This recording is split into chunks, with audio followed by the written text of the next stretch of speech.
안녕하세요. 자신의 동역자들과 편지를 받을 교회 성도들의 안부를 기록합니다. 오늘 본문은 골로새서 4장 10절에서 18절입니다. 10절. 나와 함께 감옥에 갇혀 있는 아리스다고와 바나바의 조카 마가가 여러분에게 안부를 전합니다.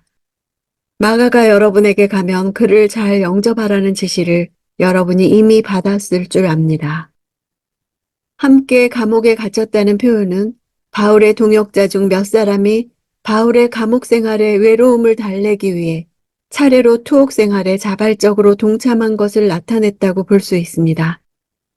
또는 실제로 감옥에 갇힌 것이 아니라 복음 전파라는 사명 아래에서 절제하는 삶의 자세를 갖췄다고 표현한 것으로 보기도 합니다.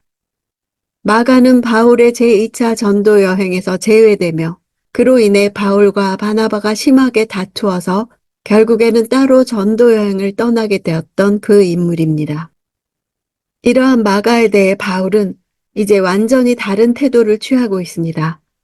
마가를 동역자로서 기쁘게 골로새 교인들에게 추천하고 있는 것입니다.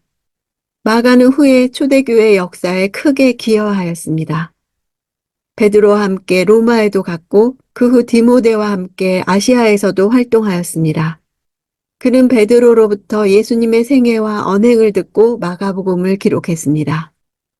전설에 따르면 마가는 알렉산드리아 교회를 설립했고 그곳에서 최초의 감독으로 일하다가 에베소에서 죽을 때까지 전도 사역을 감당했다고 합니다.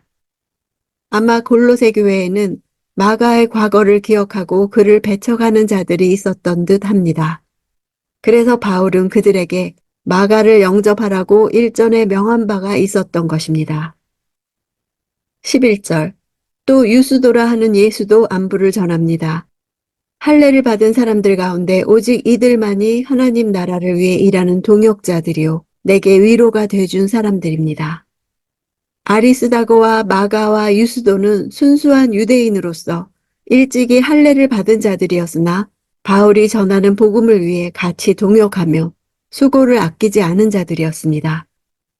위로라는 단어는 완화시키다, 통증을 덜다 라는 뜻입니다. 복음을 위해 당하는 고난 가운데 이들의 동역은 바울의 고난을 완화시키는 진통제와 같은 역할을 했다는 뜻입니다. 12절. 여러분에게서 온 그리스도 예수의 종 에바브라가 여러분에게 안부를 전합니다. 그는 여러분이 하나님의 모든 뜻 가운데 온전하게 서고 완전한 확신에 이르도록 하려고 여러분을 위해 항상 힘써 기도합니다. 힘써 기도하다는 표현은 당시의 골로새 교회에 당면한 문제들과 마치 한판 전투를 벌이듯이 열심히 기도했다는 뜻입니다. 온전하게라는 단어는 본래의 목적에 도달한, 완성된 이라는 뜻으로 그리스도인의 성숙을 나타낼 때에는 그리스도를 닮아가는 성화의 마지막 단계인 영화를 가리키는 단어입니다. 14절. 사랑하는 의사 누가와 데마도 여러분에게 안부를 전합니다. 누가는 자신이 기록한 사도행전에서 한 번도 자신의 이름을 기록하지 않았고 단지 우리라는 말로써 자신의 존재를 간접적으로 나타냈습니다. 그는 바울의 2차 전도 여행 때 마게도냐에도 동행했고 그 후 로마로 가는 마지막 여행에도 동행했습니다. 사도 바울의 개인 주치의로서 효과적인 복음 전파를 위해 그의 건강을 보살펴주는 의사였습니다. 데마라는 인물은 성경에 3번밖에 나오지 않는데 당시 바울이 에바브라와 누가와 함께 골로새 교인들에게 소개할 만큼 훌륭한 동역자였습니다. 그러나 그는 바울의 말년에 바울을 떠나 데살로니가로 가는 좋지 않은 결말을 보여주었습니다. 바울은 디모데 후서에서 데마를 향해 세상을 사랑하여 나를 버리고 데살로니가로 갔다고 기록합니다. 15절. 라오디게아에 있는 형제들과 num바와 그녀의 가정교회의 안부를 전합니다. num바는 자신의 집을 가정교회로 제공할 정도로 헌신된 사람이었음을 알 수 있습니다. 당시 이교 세력이 득세하고 공식적인 황제 숭배가 이루어졌던 로마 치하에 종교적 핍박이 있는 상황에서 자신의 집을 예배 처소로 제공한다는 것은 대단한 신앙이 아니고는 불가능했습니다. 당시 초대교회는 로마의 박해 아래에서 공식적인 집회를 할 수 있는 독립 건물을 교회로 가질 수 없었습니다. 그래서 그들은 가정교회를 중심으로 모였습니다.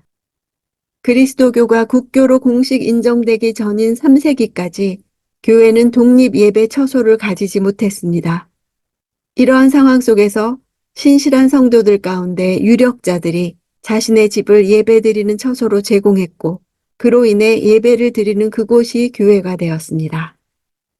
16절. 여러분이 이 편지를 읽은 후에는 라오디게아에 있는 교회에서도 읽을 수 있도록 하십시오.